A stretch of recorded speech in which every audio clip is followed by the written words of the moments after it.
प्यारे छात्रों, मैं रामेश्वर तिवारी, प्राचार्य सरस्वती शिशु मंदिर जयंती, कक्षा 12th के बायोलॉजी में जो चैप्टर चल रहा था वो ह्यूमन रिप्रोडक्शन, मानव जनन, मानव प्रजनन।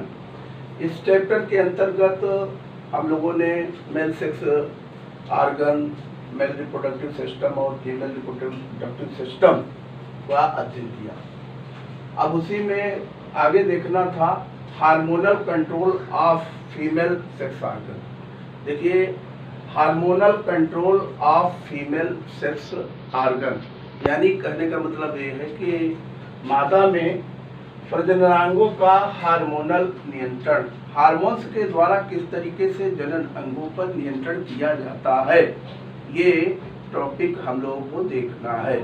देखिए, फीमेल्स में जो जनन का संबंध है अगर देखते हैं तो उसमें जनन अंगों के साथ साथ एक उनमें चक्र चलता है जिसको ऋतुस्राव, 28 दिनों का एक चक्र चलता है जिसे ऋतुस्राव कहते हैं या मेंस्ट्रुएशन साइकिल कहते हैं, या उसी को जो है मासिक चक्र कहते हैं, मंथली सिक्रिएशन कहते हैं, कई नामों से जानते हैं। 28 दिनों का वो चक्र चलता है क्योंकि वो हार्मोन्स के थ्रू ही कंट्रोल्ड होता है, इसलिए इसको विशेष रूप से सबसे पहले हार्मोन्स को हमको उनको समझ लेना है कि कौन से हार्मोन्स हैं जो इस क्रिया को संपन्न कराते हैं।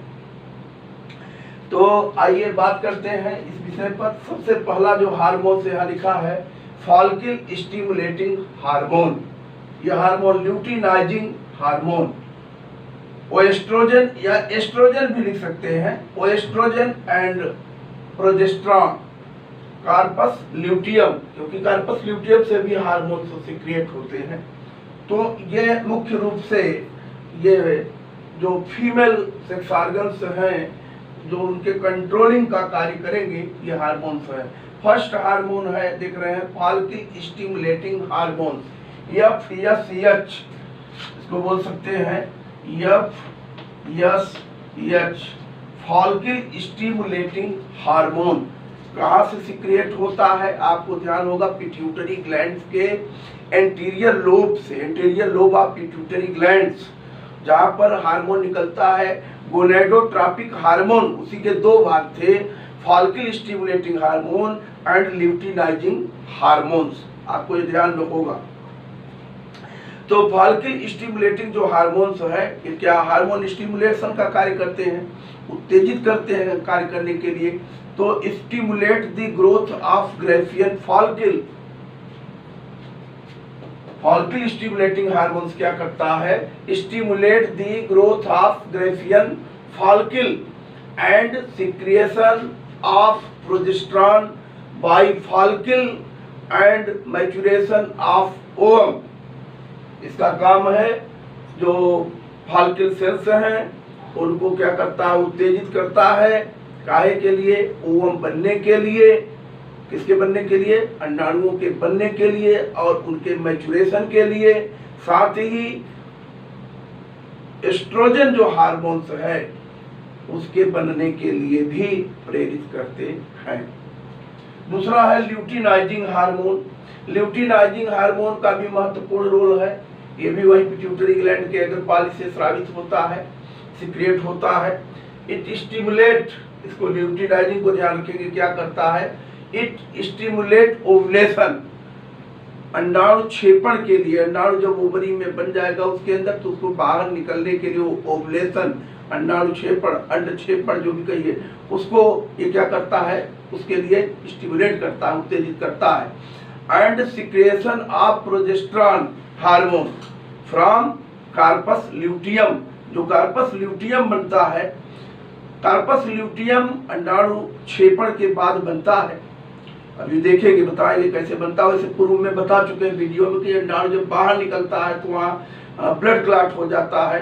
जो फॉलिकल्स होती हैं, ग्रेफियन फॉलिकल्स, उनमें घाव, रक्त जमाव, कार्पस हीमोरेजिकम का बनना, फिर कार्पस ल्यूटियम का बनना। तो यहाँ पर ध्यान में आपको ये आना चाहिए कि ये क्या करेगा, it stimulate ovulation and secretion of progesterone, progesterone को निकालेगा hormone from corpus luteum, corpus luteum के द्वारा उससे निकालेगा।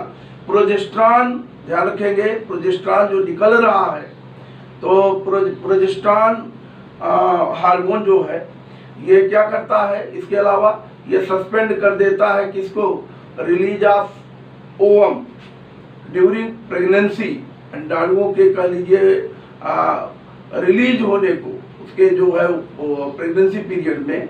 और क्या करता है ये, इसके अलावा ये कह लीजिए कि उसको डेवलपमेंट किसका, जो फोइड्स होगा यूटेरस के अंदर, उसका जो है कंट्रोल करेगा। तो कहने का मतलब यह है कि जो ल्यूटिनाइजिंग हार्मोन है, ऐसे याद कर लें कि ल्यूटिनाइजिंग हार्मोन जो होता है ये अंडाणु क्षेपण को, यानी अंडाणु जो 14वें दिन निकलता है ओवरी से, उसके निकलने को ये क्या करता है, स्टिमुलेट करता है। और प्रोजेस्टेरॉन हार्मोन्स के बनने के लिए स्टिमुलेट करता है। प्रोजेस्टेरॉन हार्मोन कहाँ बनता है, कार्पस ल्यूटियम के अंदर, उसके लिए बनने के लिए ये स्टिमुलेट करेगा, ध्यान रखेंगे। और प्रोजेस्टेरॉन हार्मोन जो होता है वो सस्पेंड कर देता है, किसको सस्पेंड कर देता है, release of ovum during pregnancy, pregnancy period अगर हो गई, डिसेक्शन हो गया है, तो आगे ओवम के बनने की क्रिया को क्या करता है, सस्पेंड कर देगा, बंद कर देगा, क्योंकि प्रेगनेंसी पीरियड हो गई। तो इस तरीके से, और ये इसके अलावा ध्यान रखेंगे क्या करता है, इसके अलावा जो फोइड्स होता है यूटेरस के अंदर स्थिर रहे, फिक्स रहे और उसका डेवलपमेंट हो, उसका भी नियंत्रण करता है। तीसरा हार्मोन आपका जो आ रहा है वो है एस्ट्रोजन या एस्ट्रोजन एंड प्रोजेस्टेरॉन। ये ओ भी न लिखे तो भी चलेगा, एस्ट्रोजन दोनों लिखे जा सकते हैं, दोनों ही नाम है उसके, वो एस्ट्रोजन कहिए चाहे एस्ट्रोजन कहिए। और प्रोजेस्टेरॉन, ये एस्ट्रोजन और प्रोजेस्टेरॉन की बात करें तो ये क्या करता है, stimulate the development of mammary glands. Memory gland को जो है कह लीजिए, चूंकि प्रेगनेंसी पीरियड में आगे मिल्क फॉर्मेशन की प्रोसेस होनी है, तो उसके लिए ये स्टिमुलेट करता है मेमोरी ग्लैंड को ड्यूरिंग प्रेगनेंसी पीरियड में। और ये हार्मोन इसके अलावा रेगुलेट करता है, किसको रेगुलेट करता है, डेवलपमेंट जो होगा उसका किसका, जो सेक्स ऑर्गन है, उनके सेकेंडरी जो सेक्स ऑर्गन्स हैं उनके डेवलपमेंट को, उनके कंट्रोल करता है, उन पर नियंत्रण रखता है। तो इस तरीके से इनको आपको ध्यान रखना है। और लास्ट आपका कार्पस ल्यूटियम जो बनता है, उससे हमने कहा बताया था पूर्व में, कुछ हार्मोन्स इससे भी रिलीज होते हैं, सिक्रिएट होते हैं, बनते हैं उसके अंदर। और मुख्य रूप से it secrete the relaxin hormone, किसको सिक्रिएट करता है, रिलैक्सिन हार्मोन को। और रिलैक्सिन हार्मोन क्या करता है, रिलैक्सिन हार्मोन प्रेगनेंसी के लास्ट पीरियड में, जब चाइल्ड बर्थ का समय आता है, शिशु जन्म का समय, तो उस समय ये क्या करते हैं, जो लिगामेंट है, पेल्विक लिगामेंट्स हैं जो वहाँ पर लगे हुए हैं, स्नायु श्रोण स्नायु का लीजिए, उनको लिगामेंट के बंधनों को ढीला करते हैं, जिससे जो चाइल्ड बर्थ है वो चौड़ी हो जाती है और शिशु के जन्म में, चाइल्ड के जन्म में जो है प्रॉब्लम नहीं होती है। तो ये हार्मोन्स कुल मिलाकर के अपनी अहम भूमिका अदा करते हैं, इसको आपको ध्यान में रखना है। तो इनसे ही जुड़ी हुई एक घटना है, परीक्षा में पूछा जाता है, ध्यान रखेंगे। क्या पूछा जा सकता है, मेंस्ट्रुएशन, जो मेंस्ट्रुएशन साइकिल की बात करते हैं, ऋतुस्राव की बात करते हैं, वो भी इसी से जुड़ी हुई घटना है। प्रायः ध्यान दें कि जो स्त्रियों में कह लीजिए कि गैमिट के बनने की जो प्रक्रियाएं हैं, आपको पता है कि मादा फोइड्स जब मादा के गर्भ में होती है, तभी से उसमें गैमेटोजेनेसिस यानी oogenesis की, अंडाणु जनन की जो क्रिया है वो स्टार्ट हो जाती है। और ये क्रिया आपको पता है कि 45 वर्ष तक चलती है लगभग एवरेज में। उसके बाद ये क्या होती है, 45 वर्ष के बाद लगभग समाप्त हो जाती है। लेकिन जब इनमें ओवुलेशन की जो क्रिया है, अंडाणु बनने की क्रिया तो फोर्थ पीरियड से स्टार्ट हुई, लेकिन ओवुलेशन की जो प्रोसेस होती है ये स्टार्ट होती है लगभग माने कि 12 से 13 वर्ष में। एवरेज 11 से भी लिखा रहता है, 11 to 13 ईयर, 11 से 13 वर्ष में ओवुलेशन यानी अंडाणु के बाहर निकलने की क्रिया शुरू होती है, यानी तब से उनमें जनन की क्षमता आ सकती है। निषेचन हो जाए तो चाइल्ड बर्थ हो सकता है। तो यहाँ पर ओवुलेशन की क्रिया के साथ साथ बता दिया गया एक क्रिया मेंस्ट्रुएशन, जो चक्र की बात कर रहे हैं, मेंस्ट्रुएशन साइकिल की बात कर रहे हैं, ऋतुस्राव की, वो भी इसी से जुड़ी हुई प्रक्रिया है। क्या है ऋतुस्राव, क्यों होता है ऋतुस्राव, ये काफी अपने आप में महत्वपूर्ण प्रश्न है। ऋतुस्राव का मतलब ये है कि जब निषेचन नहीं हो पाता है, मान लीजिए तो 14वें दिन अंडाणु बाहर निकलता है, सबको पता है। उसके बाद उसके निषेचन की प्रक्रिया होती है। 14वें दिन अंडाणु जब बाहर निकलेगा, ओवुलेशन की क्रिया होगी, तो 14वें दिन से लेकर के ही समझिए 19वें दिन तक लगभग निषेचन की प्रक्रिया हो सकती है। 17वें दिन तक, 19वें तक न जाए, 17वें दिन तक निषेचन की क्रिया हो सकती है। निषेचन की क्रिया होती है तो कार्पस ल्यूटियम का निर्माण भी उधर होता रहता है, और उसके बाद में ध्यान रखेंगे फैलोपियन ट्यूब में निषेचन की प्रक्रिया हो गई, कार्पस ल्यूटियम का निर्माण हो जाता है। अगर निषेचन हो गया तो कार्पस ल्यूटियम रहता है, अगर निषेचन नहीं होता है तो उसके बाद में 20 से 25 दिन तक में जब निषेचन नहीं हो गया तो अंडाणु जानते हो भी डेड हो जाएगा, जो जाइगोट बना था। और यहाँ पर प्रोजेस्टेरॉन हार्मोन्स और उसकी कमी हो जाती है, एस्ट्रोजेंस की, इनकी कमी, अत्यधिक कमी के कारण गर्भधारण करना मुश्किल हो जाता है।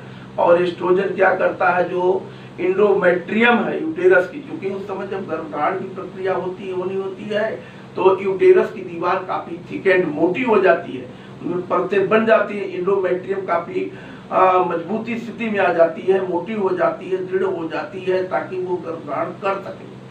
परंतु उसकी आवश्यकता नहीं रह गई अगर नहीं निषेचन हो पाया तो ये प्रोजेस्टेरॉन हार्मोन की कमी अभाव के कारण उसकी दीवार नष्ट होने लगती है, बहुत ढेर सारी सेल्स जो है डेड हो जाती हैं, ब्लड नहीं पहुंच पाता वहाँ, उनके रक्त केशिकाओं का संकुचन कर देती है प्रोजेस्टेरॉन हार्मोन के अभाव के कारण। तो वहां से क्या होता है, ये पूरी नष्ट होकर के इन्हीं का सिक्रिएशन होता है ऋतुस्राव में। 28वें दिन ये सब बाहर निकलती है तो इंडोमेट्रियम नष्ट होती है, उसकी परत जो है वो रहता है, उसमें सेल्स होती है बहुत ढेर सारी डेड, म्यूकस होता है, उसी के साथ साथ ब्लड होता है 50 से लेकर 150 कह लीजिए कि ml तक ब्लड होता है उसके साथ। और ये प्रक्रिया लगभग 4-5 दिनों तक चलती है ऋतुस्राव की क्रिया। तो ये इसको बोलते हैं ऋतुस्राव की प्रक्रिया। इसको समझें, अगर प्रयास करें समझने का कि ये प्रक्रिया किस तरीके से होगी, इसको हम कई भागों में विभाजित कर सकते हैं। जैसे फर्स्ट फेज में चलेंगे तो देखेंगे सबसे पहले प्रक्रिया में जो मेंस्ट्रुएशन साइकिल की जो प्रक्रिया स्टार्ट होगी तो कहाँ से, तो वास्तव में स्टार्ट तो यहाँ से करना चाहिए, फॉलिकुलर फेज से। फॉलिकुलर फेज इसलिए यह प्री ओवुलेशन फेज है। प्री ओवुलेशन यहाँ लिखा है दूसरे नंबर, प्री ओवुलेशन फेज, यानी अंडाणु क्षेपण के पहले की प्रक्रिया क्या होगी, कैसे होगी, इसको जान लेना आवश्यक होता है। इस प्रक्रिया में FSH जिसके हार्मोन के बारे में बताया था हमने कि ये stimulate the growth of Graafian follicle and secretion of oestrogen by follicle and maturation of ovum. तो ये FSH फॉलिकल स्टिमुलेटिंग हार्मोन क्या करता है, सबसे पहले ध्यान रखेंगे ओवरी के अंदर जो फॉलिकल सेल्स हैं उनको स्टिमुलेट करता है, उनको उत्तेजित करता है ओवम बनाने के लिए।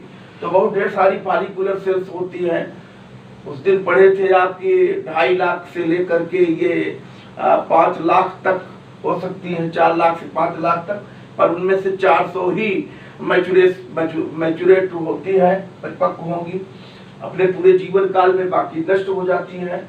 तो उनमें से जब FSH उनको स्टिमुलेट करता है तो कोई एक जो फॉलिकुलर सेल्स है कह दीजिए आकार में बड़ी हो जाती है, और वो बड़ी हो जाती है, फॉलिकल स्टिमुलेटिंग हार्मोन्स के कारण बड़ी होती है, उसका डेवलपमेंट स्टार्ट होता है। ओवरी में उस दिन बताए थे डबल लेयर्ड फॉलिकल बन जाती है। उसके बाद में वो प्रीमोर्डियल से प्राइमरी फॉलिकल से फिर ग्रेफियन फॉलिकल में बदलता है, ध्यान होगा, जिसमें एक एंट्रम बनने लगता है, ओवम मैच्योर होता है और उसके बाद ये प्रक्रिया चलती है, कह लीजिए कि 13वें दिन तक फॉलिकल का जो है वो करना, परिपक्व होना, ये सब सारी प्रक्रियाएं ये प्रारंभ होती हैं तो 13वें दिन तक चलती है।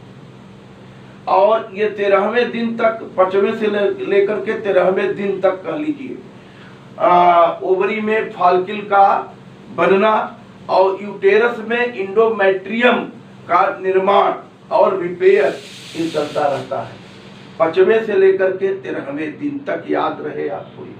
उसके बाद 14वें दिन क्या होता है, एलएच हार्मोन की मेन भूमिका होगी। ल्यूटिनाइजिंग हार्मोन जो आया था, बताए थे, इट स्टिमुलेट ओवुलेशन, जो ओवुलेशन को क्या करेगा, प्रेरित करेगा। ओवुलेशन माने अंडाणु के बाहर निकलने की क्रिया, ये 14वें दिन होती है। इसको कौन स्टिमुलेट करता है, एलएच हार्मोन, ल्यूटिनाइजिंग हार्मोन, ये स्टिमुलेट करेगा। अच्छा, जब ये ग्रेफियन फॉलिकल जो बन गई थी, प्रीमोर्डियल से प्राइमरी से बेसिकुलर से ग्रेफियन फॉलिकल, ओवरी की रचना को ध्यान रखिए, उस वीडियो को देखिएगा। तो यहाँ पर ध्यान रखेंगे, ग्रेफियन फॉलिकल जब फटती है, जब एंट्रम बनता है तो ओवम बाहर डिस्चार्ज हो जाता है इमेच्योर कंडीशन में। आगे वो चला जाता है फैलोपियन ट्यूब के अंदर, फिमरी बताए थे रचना, जहाँ से वो उसको ले लेती है अंदर, तो वहां पर उसका फिर जाकर के मैचुरेशन होगा। अब वहां निषेचन की प्रक्रिया हो सकती है फैलोपियन नलिका में, अगर शुक्राणु स्पर्म मिल जाता है तो यहाँ पर अब महत्वपूर्ण बात यह हो गई कि एलएच हार्मोन की भूमिका हो गई। एलएच हार्मोन दूसरा क्या काम करता है, दूसरा कार्य करता है, ये ध्यान रखेंगे, सिक्रेशन ऑफ प्रोजेस्टेरॉन हार्मोन का ये क्या करता है, स्राव करता है। अब प्रोजेस्टेरॉन हार्मोन क्या करता है, कार्पस ल्यूटियम के निर्माण की बात कर लीजिए, कार्पस ल्यूटियम भी साथ में बनेगा, ओवुलेशन होगा। कार्पस ल्यूटियम कैसे बनता है, याद करो, जब अंडाणु बाहर आ जाता है तो वहां पर जो ग्रेफियन फॉलिकल थी उसमें घाव बन जाता है, पुटक कोशिका में, ग्रेफियन फॉलिकल में, और वहां पर ब्लड का क्लॉट हो जाता है, चारों तरफ फॉलिकल सेल्स उसको घेर लेती है, कवर कर लेती हैं, और वो कार्पस हीमोरेजिकम कहलाता है। बाद में हार्मोनल प्रभाव के कारण वो डेवलप हो जाता है, कार्पस ल्यूटियम में बदल जाता है। तो अगली स्टेज होती है कार्पस ल्यूटियम की। अब देखिए यहाँ क्या होगा, 14वें दिन अंडाणु बाहर निकल आया, कार्पस हीमोरेजिकम का और कार्पस ल्यूटियम का 15वें से 19वें दिन में निर्माण हो जाएगा, टाइम लगेगा। फैलोपियन ट्यूब में निषेचन हो जाएगा, अगर हो गया तो एंडोमेट्रियम मजबूत बन गई है, उसका निर्माण यूटेरस में, मरम्मत उसकी चल रही है। 20वें से 25वें दिन तक अगर निषेचन हो जाएगा तो, क्योंकि उसको स्थापित होना है वहां पर, 25वें से 30वें दिन में, 20वें से कह लीजिए 25वें दिन में जो जाइगोट बना है, एम्ब्रियो जो बन जाएगा, जाइगोट वही एम्ब्रियो बनाएगा, भ्रूण बनेगा, उसमें फीट्स कह लीजिए बनने लगेंगी। फीट्स में क्या, प्लेसेंटा जो स्थापित करेगी, प्लेसेंटा अपरा, ये बनने लगेगी और ये आकर के वहीं पर यूटेरस में उसको स्थापित करेंगी। तो ये कब होगी प्रक्रिया, 20वें से 25वें दिन स्थापित होने की बात होगी। 15वें से 19वें दिन कार्पस ल्यूटियम का निर्माण और फैलोपियन ट्यूब में निषेचन की क्रिया। तो यहाँ पर ये महत्वपूर्ण बात है। तो कार्पस ल्यूटियम भी अगर बन गया और निषेचन उधर हो जाता है तो कार्पस ल्यूटियम चूंकि गर्भधारण को बनाए रखना रहता है, तो ये कब तक रहता है, 7 माह तक, गर्भधारण से लेकर के 7 माह तक, 9 माह में चाइल्ड बर्थ होता है, 7 माह तक, 7 मंथ तक कार्पस ल्यूटियम रहता है। ये हार्मोन्स को बनाता रहता है कार्पस ल्यूटियम की, चूंकि जरूरत है गर्भधारण को बनाए रखना। तो इसलिए ये प्रक्रिया प्रोजेस्टेरॉन हार्मोन्स भी गर्भधारण को बनाए रखने में मदद करता है। एस्ट्रोजन भी तो इसलिए हो रहेंगे। प्रोजेस्टेरॉन लिखा है यहाँ, प्रोजेस्टेरॉन हार्मोन जो होता है ये इसको ल्यूटियल फेज भी बोल सकते हैं। ल्यूटियल इसलिए कि कार्पस ल्यूटियम है तो ल्यूटियल फेज भी बोला जा सकता है। तो कार्पस ल्यूटियम का ये कार्य होगा। ये तीसरा स्टेप था जहां पर ये सारी प्रक्रियाएं हो गई, क्योंकि ओवुलेशन के बाद ही कार्पस ल्यूटियम बना है। कार्पस ल्यूटियम बनाने के बाद में कार्पस ल्यूटियम बनने के बाद हार्मोन्स का सिक्रिएशन करता रहेगा, गर्भधारण को बनाए रखेगा। और कार्पस ल्यूटियम एक काम और करता है कि अगर 7वें माह तक रहता है, लास्ट में तो हार्मोन्स अपने आप बनने लगते हैं। फिर ये रिलैक्सिन हार्मोन को क्या करता है, सिक्रिएट करता है। पहले तो ये ध्यान रखेंगे कोरियानिक गोनाडोट्रोपिक हार्मोन्स भी सिक्रिएट होते हैं, जो प्रेगनेंसी का पता लगाने के लिए प्रयोग करते हैं। अगर गर्भधारण हो जाता है तो इससे ही सिक्रिएट होता है। कोरियानिक गोनाडोट्रोपिक हार्मोन CGH वो निकलता है। कोरियानिक गोनाडोट्रोपिक हार्मोन जो किट से आता है, यूरिन डाल करके चेक करते हैं फर्स्ट यूरिन को, प्रेगनेंसी को, तो वो CGH चूंकि इससे स्रावित होने लगता है। तो यहाँ पर उससे पता चल जाता है पॉजिटिव है तो गर्भधारण है, नहीं है तो निगेटिव है तो नहीं है। यहाँ पर अब ये प्रक्रियाएं आगे देखेंगे। अगर बता दिए 20 से 25वें दिन में निषेचन की प्रक्रिया हो जाएगी, का गर्भ में जो है यूटेरस के अंदर वो क्या हो जाएगा, स्थापित हो जाता है।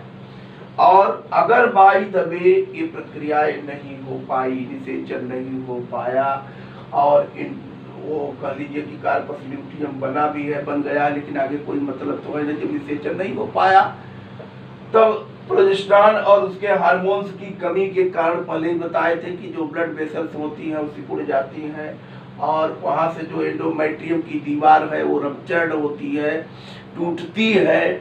उसके साथ ब्लड 50 से 150 ml सेल्स जो होती हैं, म्यूकस होते हैं, डेड सेल्स होती है, एंडोमेट्रियम का भाग होता है। ये सारी की सारी फिर क्या होती हैं, ये 26 से 28वें दिन अगर निषेचन नहीं हुआ था तो कार्पस ल्यूटियम नष्ट हो जाएगा। वो भी अंडाणु जो था निषेचन नहीं हो पाया था वो भी नष्ट हो गया।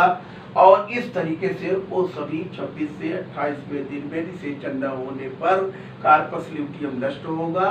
और अगर निषेचन है तो सक्रिय, ये 28वें दिन क्या होता है, सिक्रिएशन होता है।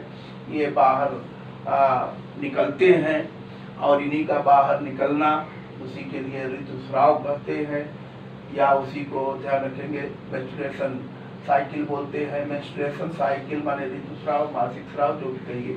तो ये मेनिस्ट्रस फेज भी बोल सकते हैं इसको। तो इस तरीके से प्री ओवुलेशन फेज यानी फॉलिकुलर फेज, फिर ओवुलेशन फेज ये भी है, फिर उसके बाद पोस्ट ओवुलेशन फेज यानी कार्पस ल्यूटियम फेज, या इसको जो है ल्यूटियल फेज भी बोल सकते हैं। और लास्ट जो आपकी जो है कौन सी फेज हो जाएगी, मेनिस्ट्रस फेज हो जाएगी। तो इस तरीके से ये प्रक्रिया, ये डायग्राम बना लेंगे, आता है अक्सर परीक्षा में पूछा जाता है। ऋतुस्राव का नियंत्रण, हार्मोनल नियंत्रण या ऋतुस्राव क्या है, ये प्रक्रिया किस प्रकार संपन्न होती है, इसको याद रखना। इसके मेन पॉइंट मैं आपको बता दूं, फिर से एक बार दोहरा दूं। पहले से 34 दिन तक ऋतुस्राव यानी मेंस्ट्रुएशन साइकिल 4 दिनों का लगभग।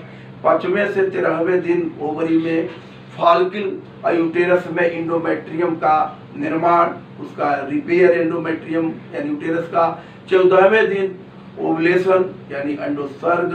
15 से 19वें दिन कार्पस ल्यूटियम का निर्माण और इंडोमेट्रियम का निर्माण, कह लीजिए वो तो रहेगा ही, चलेगा। 14 कार्पस ल्यूटियम का निर्माण, फैलोपियन ट्यूब में निषेचन फर्टिलाइजेशन। और 15वें से 19वें दिन कार्पस ल्यूटियम का निर्माण, फैलोपियन ट्यूब में निषेचन के बाद 20वें से लेकर 25वें दिन निषेचित अंड का जो है कार्पस ल्यूटियम वहां पर इस गर्भाशय में यूटेरस में स्थापित होना। और 26वें से 28वें दिन निषेचन न होने पर कार्पस ल्यूटियम का नष्ट होना। निषेचन होने पर कार्पस ल्यूटियम का सक्रिय होना। हार्मोन्स का स्राव करना, गर्भधारण को बनाए रखना।